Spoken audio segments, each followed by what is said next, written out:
blockade. There are lawmakers from both parties who claim the blockade is an act of war. What do you say to that? And my second question has to do with the fuel embargo of Cuba. How long, Mr. Secretary, will that last? Okay, two things. All right, good. I'll answer both your questions because I like the second one too.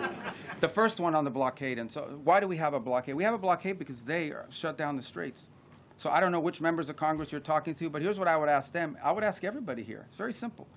These guys have shut down the Straits of Hormuz. This is what Iran is saying. We will shut down the straits. No one can go through. No country in the world can go through unless we allow you to go through, and you have to pay us. But our ships can go through, meaning the Iranian ships, as much as they want. That's crazy. Who would agree to that? So how are we going to have a situation where they get to close the straits to everybody, and the only people who are allowed to go through there 100% without paying anything are the Iranians? If you do that, they'll keep the straits closed forever. They're trying to make this some new normal. Okay, under no circumstances can we ever allow them to normalize the fact that they get to blow up commercial ships and put mines in the water. So the response to that is we're going to blockade your ships. If everyone's ships are not getting out, your ships are not getting out either. That's not an act of war. That's a defensive measure. It's a counter to what they have decided to do. You know what is an act of war? Putting mines in the water. Why don't the members of Congress, whoever it is complaining about it, they should be all over that. These guys put mines in the water. That alone, mining in the water is illegal, period, under any circumstances, and they've done it. But this is crazy stuff, but this is what they've done. On Cuba, oil blockade on Cuba.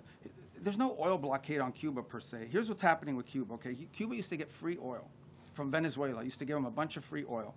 They would take like 60% of that oil and resell it for cash. It wouldn't even go to benefit the people. So the only blockade that's happened is the Cubans have decided, the Venezuelans have decided we're not giving you free oil anymore. And you can only imagine nowadays, the way oil prices are, no one's giving away free oil, much less to a failed regime. So the problem with Cuba is worse, okay? Their economic model doesn't work. Doesn't work. And the people who are in charge can't fix it. And the reason that I can't fix it is not just because they're communists, that's bad enough, but they're incompetent communists. The only thing worse than a communist is an incompetent one.